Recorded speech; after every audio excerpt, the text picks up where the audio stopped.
যে ডক্টর ইউনূস আপনি দেশ চালাতে ব্যর্থ হয়েছেন, কারণ কোন দেশে চাঁদাবাজি হচ্ছে সেটার জন্য যেই পদক্ষেপ নেওয়া দরকার আপনি নেন নাই। আর ভাই তারেক রহমান লন্ডনে বসে থাকা সেইখান থেকে সে যে কয়জনরে বহিষ্কার করেছে এই পর্যন্ত চাঁদাবাজির জন্য, আপনি অতজন মানুষের চাঁদাবাজির জন্য আটকও করেন নাই। আপনার কাছে কেমনে আমরা আশা করব যে আপনি ভালো করে দেশ চালাবেন, কিছু একটা করবেন?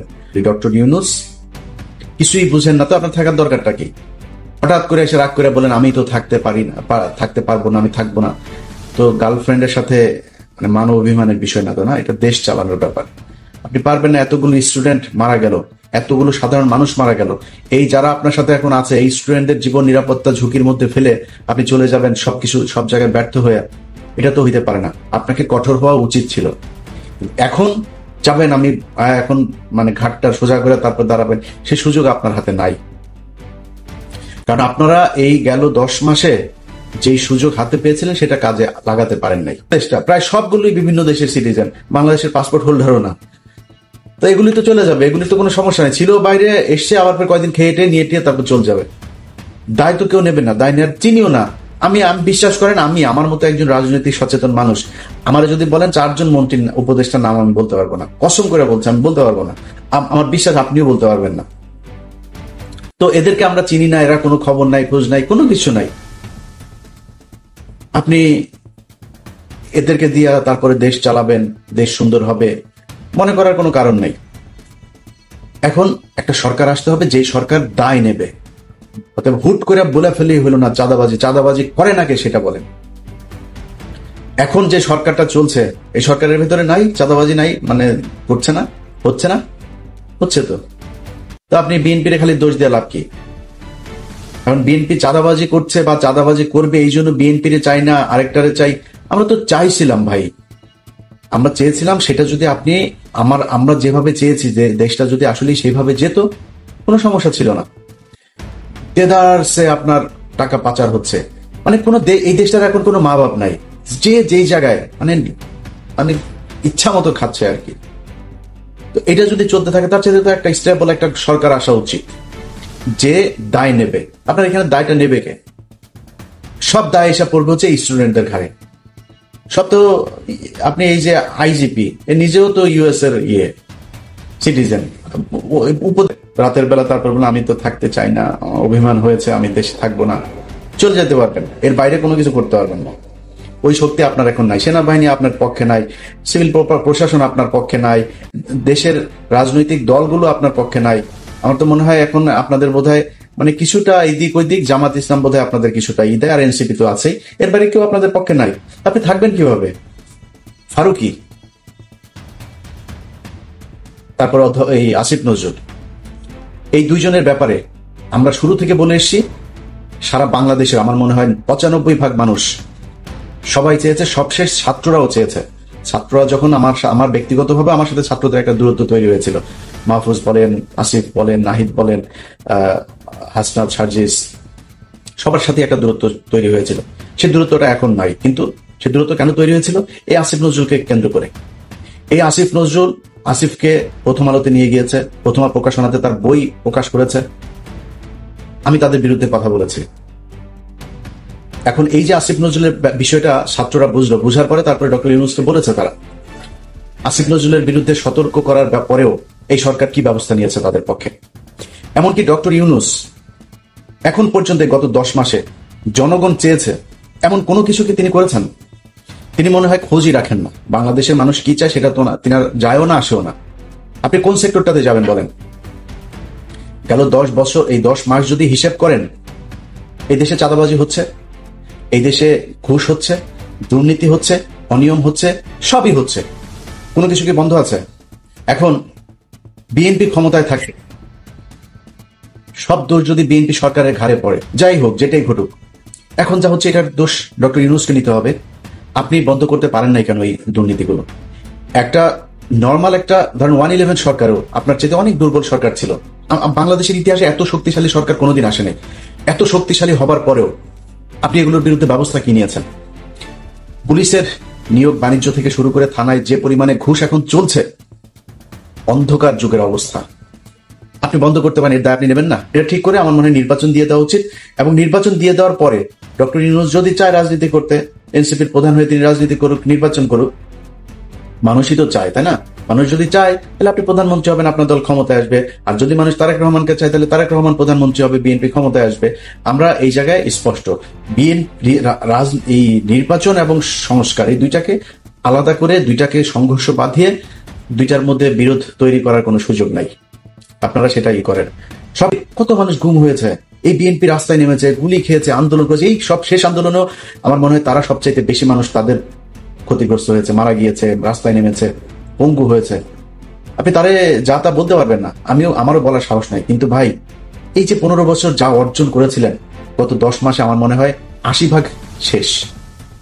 এত চাঁদাবাজি করেছেন আপনারা সারা দেশে, এমন ভয়ঙ্কর পরিস্থিতি। বিএনপি আর আওয়ামী লীগ এখন মোটামুটি সমান কাতারের জনপ্রিয় দল। এর জন্য আপনারা দায়ী। আপনি আমার গালি দেন, আমার নিয়ে ঝাড়ু মিছিল করেন, জুতা মিছিল করেন, কোনো সমস্যা নাই। আমি তো ভাই আপনার দলের কাছ থেকে সুবিধা চাই না, আমি তো আপনার দলের মনোনয়নও চাই নাই, কিছুই চাই নাই। বাট এই আওয়ামী লীগের মতো মানে কানের মধ্যে তুলা ঢুকায় না রেখে একটু মানুষের কাছে শোনেন আপনাদের ব্যাপারে মানুষের মন্তব্য কি। আপনার দলের প্রধান এখনো দেশে যায় নাই, তার আগেই যদি আপনারা এই অবস্থা করেন তাহলে সামনে নির্বাচন। আমি তো চাই, আমি শুরুতে বলেছি, এখনো বলছি, আমি চাই, খুব চাই। কারণ আমি তারেক রহমান সম্পর্কে এমন কিছু জিনিস জানি, ওনার সামনে রাষ্ট্র নিয়ে যে ওনার যে ভাবনা, ওনার যে পলিসি, যেটা উনি করতে চাচ্ছেন, এই পরিকল্পনার কিছুটা আমি জানি। আমি জেনে আপনাদেরকে বলছি। আমি এই ভিডিওর মধ্যে খুব সুন্দর করে তারেক রহমানের তেল দিতে পারতাম, কিন্তু দেই নাই। বাট এইটুকু বলি, আপনি আমার দালাল মনে করেন, যাই মনে করেন, তারেক রহমানকে আপনাকে দেখতে হবে। আমার বিশ্বাস তারেক রহমানের নেতৃত্বে অনেক ভালো একটা সরকার গঠিত হবে, আমার বিশ্বাস এটা। এবং সেই পর্যন্ত আপনাকে অপেক্ষা করতে, যদি না হয়, আমি আপনাকে কথা দিলাম, নির্বাচনের আগেই কথা দিলাম, আমি প্রথম ব্যক্তি হব যে কিনা তারেক রহমানের বিরুদ্ধে ভিডিও তৈরি করব। বাট আমি এখন পর্যন্ত জানি তারেক রহমানের ব্যাপারে, তিনি আর প্রচন্ড একটা স্বচ্ছ একটা পরিকল্পনা ওনার আছে দেশকে এগিয়ে নিয়ে যাওয়ার, দেশের উন্নয়ন, দেশের ভবিষ্যৎকে এগিয়ে নিয়ে যাওয়ার জন্য। এটা তিনি এই কাজটা তিনি করবেন। অতএব সেই ব্যক্তিরা দেশে যাক, রাষ্ট্রটা গঠন করেন। ভাই, জিরোতে নিয়ে আসা তো সম্ভব না দুর্নীতি। আপনারা দুর্নীতি করবেন, সেই সুযোগ আপনাদেরকে, মানে এই রাষ্ট্রই দেয় এইভাবে, আপনাকে সরকারি প্রকল্প থেকে টাকা পয়সা খাওয়ার সুযোগ পাবেন। কিন্তু যে অবস্থাটা আপনারা এখন করছেন, এইটা আগামী যদি নাকি ডিসেম্বরেও নির্বাচন হয় না, ওই পর্যন্ত যদি চলতে থাকে, সমস্যায় পড়বেন। অতএব আমি নিজের কারণেই বললাম যে ভাই, আমি চাই তারেক রহমান ক্ষমতায় আসুক। এই চাওয়াটা পরিপূর্ণ হওয়ার জন্য আপনারা বললাম, আল্লাহর রাস্তায় চাঁদাবাজি বন্ধ করেন, মানুষের মন নেয়ার চেষ্টা করেন, মন জোগানোর চেষ্টা করেন। মানুষ কি চায়, আপনার কোন কাজে বিরক্ত হয়, কোনটাতে সন্তুষ্ট হয়, এটা একটু হিসাব করে তারপরে সেই কাজগুলো সেভাবে করেন। আদারওয়াইজ একটা বিশাল সমস্যায় পড়বে। এই যে মানুষ এখন বলে না, আপনি দেখেন, চোখ কান বন্ধ রাখলে হবে না তো, সোশ্যাল মিডিয়াতে দেখেন বিএনপির মহাসচিব, এই কয়দিনের ঘটনাগুলি আপনারা বলি, ডক্টর ইউনূস বলেছেন যে এপ্রিলে নির্বাচন। বিএনপির যেই কটা নিউজের মধ্যে, আপনি যেই কটা ফেসবুকের পোস্টে আপনি দেখেছেন যে দেশের জনগণ এই জাতির উদ্দেশ্যে ভাষণে হতাশ, মানুষ নির্বাচন চায়, এই কথা যত জায়গায় বিএনপি বলেছে, আপনি দেখেন হাহা রিয়েক্টের পরিমাণ। তুচ্ছতাচ্ছিল্য করে এই করলে ভাই, এখন সোশ্যাল মিডিয়ার যুগ, আপনাকে বুঝতে হবে, ঘরে ঘরে যায় ভোট চাওয়ার দিন শেষ, মানুষ ডিসিশন নেবে তার মোবাইল ফোনের মধ্যে ভিডিও দেখে যে কারে ভোট দেবে সে। সো এই জিনিসগুলো আপনাকে টেক কেয়ার করতে হবে। জাতীয় সঙ্গীত নিয়ে আমরা কথা বলেছি, মনে হয় গায়ে সুরসুরি লাগে ওনাদের। আরে ভাই, জাতীয় সঙ্গীত নিয়ে আপনি আমার সাথে তর্ক করবেন? আমাদের কথা বললে মনে হয় বিশাল বিজ্ঞ কিছু লোকজন আমাদের এটা নিয়ে সমালোচনা করে, তাদের গায়ে লাগে। ভাই, কি কারণে থাকবে জাতীয় সঙ্গীত? আমার বলেন। জাতীয় সঙ্গীত আমার দেশের নাগরিকের লেখা না, জাতীয় সঙ্গীতটা আমার দেশকে উদ্দেশ্য করে লেখা না। এটা 1905 সালে বঙ্গভঙ্গ রদের সময়। বঙ্গভঙ্গ কি?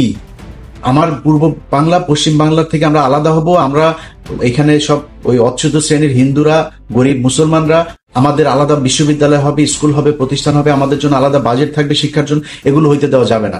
এই জন্য কলকাতার দ্বিকেন্দ্রীকরণ হবে বাংলাদেশের ঢাকায়, এটা তারা হইতে দিতে চায় নাই। যে কারণে বঙ্গভঙ্গ, সেই বঙ্গভঙ্গের পক্ষে সে কি বলে, পতিতা ব্যবসায় আপনার এই যে রবীন্দ্রনাথ, সেই করলো, লিখলো একটা, এক জায়গায় বাংলাদেশ কথাটা আছে, সুর আনলেন চুরি করে। মিথ্যা কথা, এটা বলেন মিথ্যা কথা কিনা? তো চুরি করা অন্য দেশের এক নাগরিক যে বাংলাদেশকে ভালোবাসে না, বাংলাদেশের বিরুদ্ধে যে কাজ করেছে, এমন একজন মানুষের একটা গানকে আপনি রবীন্দ্রনাথের এই জাতীয় সঙ্গীত বানায় ফেললেন। এটার বিরুদ্ধে কথা বললে সমস্যা আছে নাকি? গায়ে লাগে নাকি? আপনি করেছেন কি? ভারতের ব্যাপারে আপনি কি করেছেন আমারে বলেন? ভারতের চ্যানেলগুলো এখন পর্যন্ত বন্ধ করতে পারেন নাই, তো কি করলেন? কোন জায়গায় কি হয়েছে আমার 10 মাসে একটা জায়গায় বলেন। এই দেশের পিলখানা হত্যাকাণ্ড দিয়ে হইল, আপনি পিলখানা হত্যাকাণ্ডের আজকে 6 মাস হয়ে গেল, এখনো পর্যন্ত কমিশন কি করে জানিও না। এই কমিশনের সেই রিপোর্ট তাদের বিভিন্ন মানুষজনের কাছ থেকে আপনার বক্তব্য নিচ্ছে, সেটার আউটপুট আসলে কি আমরা জানি না, এবং আউটপুট শেষ পর্যন্ত কি হবে সেটাও জানি না। চলছে তাদের মতো করে। কোনটার বিচার? একটা জিনিসের দেখেন, আমি আজকে এই গত 10 মাসের আজকের জায়গায় এসে আপনাদেরকে বলি, আমার যত জায়গা, আমি সবার নাম বলছি না, খুব গুরুত্বপূর্ণ জায়গায় আমার নিজের ক্ষমতায় বলেন, আরেকজনের ক্ষমতায় বলেন, আরেকজনকে অনুরোধ করে বলেন, বিভিন্ন গুরুত্বপূর্ণ মানুষের কাছে যে আমার তদবির করতে হয়েছে। কেন জানেন?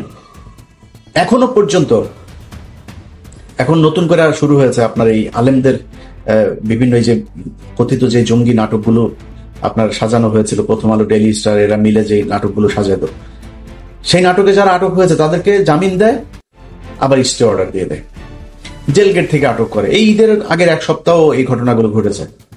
এখন এই যে ঘটনাগুলো আপনারা ঘটাইলেন, এই লোকগুলি মানে আপনার বন্ধু মনে হয় নাই? এই লোকগুলির মানে শেখ হাসিনা দ্বারা তারা নির্যাতিত হয় নাই? এই লোকগুলির জন্য কিছু করবেন না আপনি? আপনার মনে হলো যে না এরা আপনার শত্রু, টাচই করলেন। আর ভাই আমি কে? আমি এই দেশের কি একটা তেলা পোকা? আমার জায়গায় বসে থেকে আল্লাহর কাছে শুকরিয়া আপনাদের বলে রাখি, এগুলো একসময় জানবেন, আমি সবার নাম নিচ্ছি না, এরা এসে আপনাদের কাছে বলবে যে কতজনকে জেল থেকে ছাড়ানোর জন্য সহযোগিতা করেছে, নানান ধরনের সহযোগিতা। আমার এই কোরবানির ঈদের মধ্যেও একজন বলল, ভাই আমি কয়েকটা গরু দেবো আপনারে। তো ওই ভদ্রলোক, উনি যেহেতু ওনার নাম প্রকাশ করতে চান, আমি নামটা বলছি না, আমার বললো যে আপনার গ্রামে যদি গরিব মানুষজন থাকে তো আপনি কয়েকটা গরু নেন। আমার গ্রামে গরিব মানুষ আছে, কিন্তু তারপরেও তাদের খাওয়ার সুযোগ আছে, তারা যার একদম নাই তার জন্য আপনার গ্রামে সবাই মিলে আপনার মাংস তুলে সবার বাড়িতে বাড়িতে পৌঁছে দেয়। কিন্তু জেলখানায় যে মানুষগুলো আছে সেটার কি হবে? আমি তাকে বলেছি, ভাই আমার জেলখানায় কিছু লোক আছে, ওদেরকে আপনার গরুগুলো দেন। দিয়েছি, সেটা পাঠানো হয়েছে, সেটা পেয়েছে, কারা পেয়েছে সেটাও আপনারা একসময় জানবেন। তো আমি আমার জায়গা থেকে যতটুকু সম্ভব এই মানুষগুলোকে জেলখানা থেকে, কাউকে পেরেছি কাউকে পারি নাই, চেষ্টা করেছি। এটা আমি চেষ্টা করব কেন? এই চেষ্টা তো আপনার করা উচিত ছিল। 1 সপ্তাহের মধ্যে শেখ হাসিনার সময়ে এই যে জঙ্গি নাটক, এই নাটকের সবগুলো মানুষকে আপনার বের করে দেওয়া দরকার ছিল, তারা আজকে আপনার পাশে থাকতো। আপনি আপনার বন্ধু চিনতে পারেন নাই। কোথায় হয়েছে আমার বলেন? কোন জায়গা নিয়ে আপনারা কাজ করেছেন যেটা নিয়ে আপনার সুনাম করব? করেন নাই তো। তো আমরা যদি নাকি দেখি যে দেশ যেমন চলছিল তেমনই চলছে, আপনারা কিছু করেন না। আমি আমার মামলা নিয়ে সোশ্যাল মিডিয়াতে এই পর্যন্ত আজকের ভিডিও সহ মনে 5-6 বার বললাম যে আমার মামলাগুলো সরকার থেকে কোনো ব্যবস্থা নেওয়া হয়নি, এখনো নেয় নাই। এবং আজকে বললাম না, আজকে বলার পরেও তারপরও নেবে না, এরা কোনো পদক্ষেপ নেবে না। সমস্যা কি? আমার মামলা শেষ হলে আপনারা যাই বলবো, ভাই আমার উপদেষ্টা বানান, আপনার মনে হয় সেটা করতাম না তো। কিন্তু আপনি আমাদের এই মামলাগুলো সরেন, কোনো কাজ করেন নাই আমাদেরকে নিয়ে। আমরা কিন্তু এই দেশের জন্য কাজ করছি, আমরা এই দেশের যারা এই 15 বছর নির্যাতিত হয়েছে তাদের জন্য কাজ করছে। এখন হুট করে আমি বলবো যে বিএনপি নির্বাচন চায়, এই নির্বাচন প্রতিহত করতে হবে, আমি এটা বলবো? কেন বলবো? কিসের জন্য? আরে ভাই, বিএনপির মানে এখন যে চাঁদাবাজি চলছে অস্বীকার করার কোনো সুযোগ নাই। বিএনপি যদি আমারে নিয়ে ওই যে 2 দিন আগে সালাউদ্দিন রয়ের যে প্রোডাক্ট, এই সালাউদ্দিন তার লোকজন দিয়ে 8-10টা লোক নিয়ে আমারে নিয়ে, পিনাকি ভট্টাচার্যের নিয়ে তারা ঝাড়ু মিছিল, জুতা নিক্ষেপ টিক্ষেপ এগুলো করেছে। তো সালাউদ্দিন মিয়া, তুমি আমারে নিয়ে এগুলি করার লাভ নাই তো, আরো করো, কোনো সমস্যা নাই। কিন্তু যেটা সত্য এটা বলবো, সারা দেশে চলছে তো চাঁদাবাজি। এটা বিএনপি যদি নাকি মানে ঘুমটা দিয়া তারপরে বলে যে না আমি কিছু দেখি না, ভাই আপনি ঘুমটা দিয়ে রাখলেই সারা পৃথিবী অন্ধকার হয়ে যাবে না? মানুষ আপনারা দেখছে, আপনি কি করছেন সেটা দেখছে। আমি অস্বীকার করবো না চাঁদাবাজি চলছে।